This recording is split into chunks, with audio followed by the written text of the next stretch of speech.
चलिए बोलिए। जय हिंद साथियों।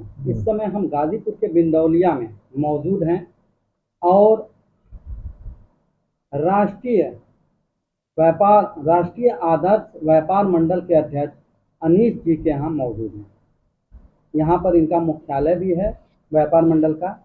तो आज इस पर्पज से हम लोग उपलब्ध हुए हैं कि किस तरह से व्यापारी बंधुओं को सुरक्षा दिया जाए और किस तरह से उनको उनको इनके बारे में बताया जाए कि इनका हक क्या है और क्या होना चाहिए।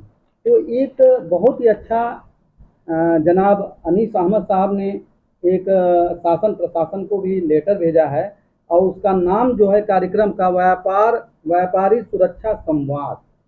ये होना चाहिए। आखिर संवाद की कमी की वजह से लोग एक दूसरे से दूरी बनाते जा रहे हैं और उस तरह की बातें नहीं आ रही हैं जिस तरह से आनी चाहिए।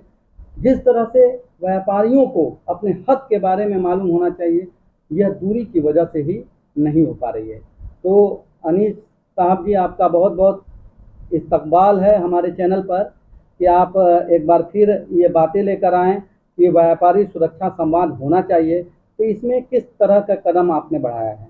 सबसे पहले तो मैं आपके चैनल का दिल से स्वागत करता हूं कि व्यापारी सुरक्षा जैसे गंभीर विषय पर चर्चा के लिए आप मेरे मुख्यालय राष्ट्रीय आदर्श व्यापार मंडल पे आए हैं और मैं आपका आभारी भी हूं और आपके चैनल का भी आभारी रहूंगा। आज हम उस वर्ग के बारे में बात करेंगे जो देश की अर्थव्यवस्था की रीढ़ की हड्डी है, जैसे व्यापारी वर्ग। लेकिन जब वही वर्ग असुरक्षित महसूस करे तो यह केवल एक समुदाय नहीं, पूरे देश का नुकसान होता है। आइए समाधान की ओर बढ़ते, शिकायतों से नहीं सुझाव से आगे बढ़ते हैं। और व्यापारी सुरक्षा संवाद जो राष्ट्रीय आदर्श व्यापार मंडल की तरफ से आयोजन किया जाएगा पूरे जनपद गाजीपुर में। इनका मुख्य उद्देश्य है कि हम अपने व्यापारियों को जागरूक करेंगे। हम अपने व्यापारियों को जागरूक करेंगे राष्ट्रीय सुरक्षा संवाद के जरिए, जिसका हमने पत्र जो है डीआईजी महोदय वाराणसी को भी भेजा है, मेल किया है, और एसपी गाजीपुर को भी मेल किया है। आपके चैनल के माध्यम से हमने दिखाना चाहेंगे कि ये जो है हमने मेल किया है डीआईजी महोदय वाराणसी और एसपी गाजीपुर साहब को भी, और उनको भी हमने आमंत्रित किया है। चूँकि व्यापारियों की समस्याओं में पुलिस प्रशासन की बड़ी भूमिका होती है, क्योंकि कोई भी घटना है व्यापारियों के साथ घटती है तो वो चोरी, हत्या, छिनैती, तो हमें लगता है कि ज़्यादा से ज़्यादा जो भी मदद हमारी पुलिस प्रशासन ही करता है। ऐसे तो उत्तर प्रदेश सरकार भी हमारी मदद करते हैं और डीएम महोदय भी काफ़ी मदद करते हैं व्यापारियों की, लेकिन सबसे ज़्यादा अगर देखा जाए तो भूमिका जो है वो है जिला पुलिस प्रशासन की।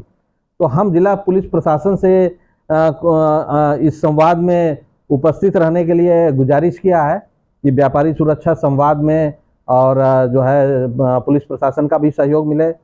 देखिए, सबसे बड़ी चीज़ ये है कि आज के परिवेश में व्यापारी वर्ग जो है बहुत सी चीज़ों को उनको जानकारी नहीं है। वो सिर्फ टैक्स पेयर ही नहीं है। अगर गवर्नमेंट को व्यापारी समाज टैक्स देता है तो बदले में सरकार भी व्यापारी समाज को बहुत कुछ देती है, जो व्यापारी समाज को असल में जानकारी नहीं है, पता नहीं है कि सरकार जो हमें सुविधाएं देती है, जो व्यवस्थाएं देती है, हमें कैसे उसका यूज करना है, कैसे हमें उसका यूटिलाइजेशन करना है। तो ये व्यापारी सुरक्षा जो है संवाद के जरिए ही हम अपने जनपद के नहीं, पूरे उत्तर प्रदेश के व्यापारियों को ये बात बताएंगे। व्यापारी सुरक्षा संवाद में हम जिला पुलिस प्रशासन, शासन सबको शामिल करेंगे और उनसे हम रिक्वेस्ट करेंगे, अनुरोध करेंगे, और तमाम जनपद के जनप्रतिनिधियों से भी हम अनुरोध करते हैं, विनम्रता पूर्वक अनुरोध करते हैं कि व्यापारी सुरक्षा संवाद में हमारे जनप्रतिनिधि भी आए और व्यापारी समाज की गरिमा को बढ़ाए। दूसरी सबसे बड़ी चीज़ यह है, पुलिस प्रशासन भी उस पर आएगा और व्यापारी सुरक्षा संवाद में व्यापारी की बहुत सी ऐसी समस्याएं हैं जिन पर जो है हमें व्यापारियों को बताना है, समझाना है। बहुत सी महिला उद्यमी हैं जिनको अपने हक की आवाज़ नहीं उठा पाती हैं, उनका भी शोषण होता रहता है।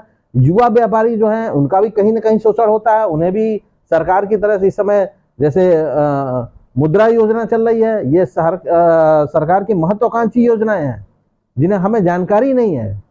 तो ये बात को मैं थोड़ा सा काटूंगा जी कि ये क्या छोटे व्यापारी बड़े व्यापारी का अलग अलग ये संवाद होगा कि सारे लोगों के लिए है? नहीं, आपको बताना, आपके चैनल के माध्यम से आपको पत्रकार महोदय ये बताना चाहेंगे कि ये व्यापारी राष्ट्रीय आदर्श व्यापार मंडल में कोई छोटा कोई बड़ा नहीं है।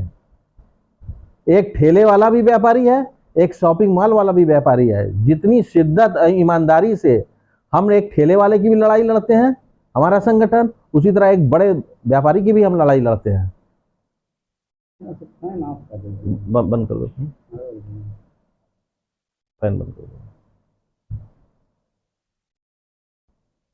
भूल गए हैं, नहीं तो कम से कम हमारा ही आवाजिया इससे अच्छा आएगा तो ये वाला डाल देंगे।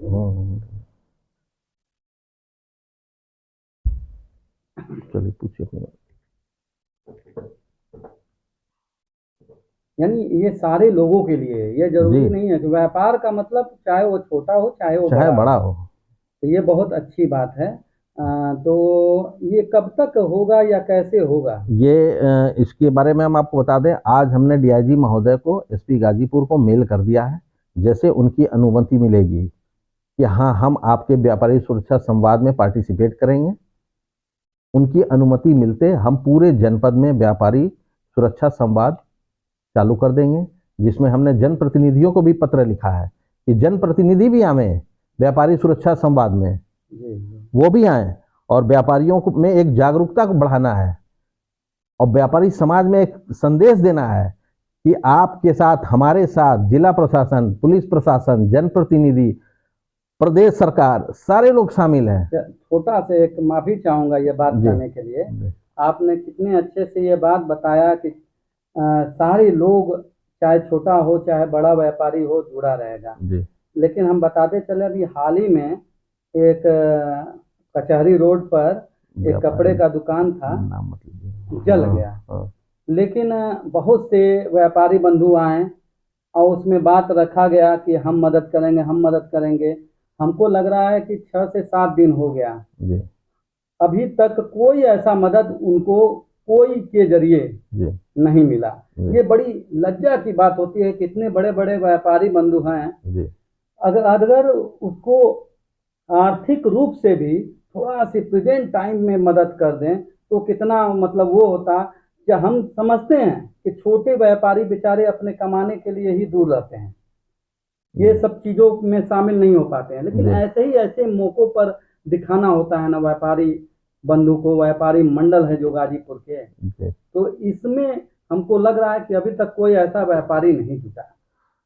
देखिए, आपको सबसे पहले उस चीज की जानकारी दे दें कि जो व्यापारी की कपड़े की दुकान थी जो जल के बिल्कुल खाक हो गई, हम हमारे राष्ट्रीय आदर्श व्यापार मंडल का जो ग्रुप है हमने उसमें अपडेट किया है सारी चीज़ों को। और व्यक्तिगत रूप से पत्रकार महोदय आपको भी बताना चाहेंगे आपके न्यूज़ चैनल के माध्यम से कि हमने फ़ोन करके खुद उस कपड़े व्यवसायी को अपने यहाँ बुलाया और सारी बातें उनसे की और ये भी कहा कि आप पहले वहाँ की साफ सफाई कर लीजिए, करने के बाद आपको कपड़े बेचने हैं या फुटवियर में आना है, जूते चप्पल बेचने हैं।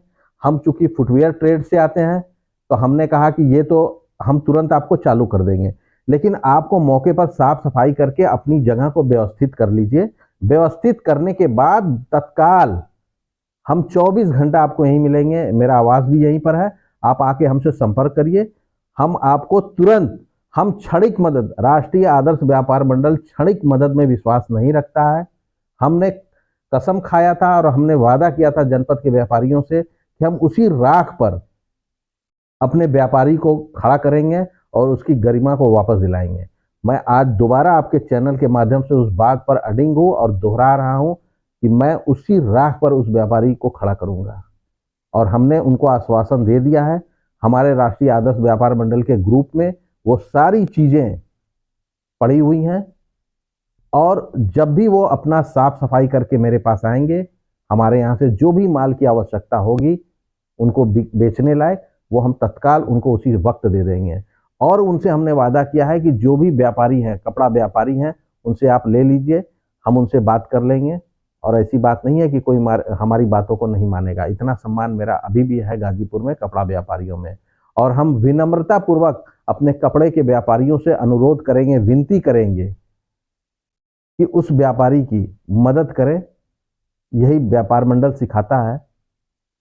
चलिए, इतना भी हो जाएगा तो बहुत है। जी हम बस थोड़ा सा ये चाह रहे थे कि एट अ प्रेजेंट टाइम कुछ वैसा हो जाता, एक ठेला टाइप का भी जुगाड़ जी उसका हो जाता कि कम से कम उस पर वो लाकर जी। वो कर सके। फिर भी आपने कोशिश किया, इसके लिए बहुत बहुत आभार।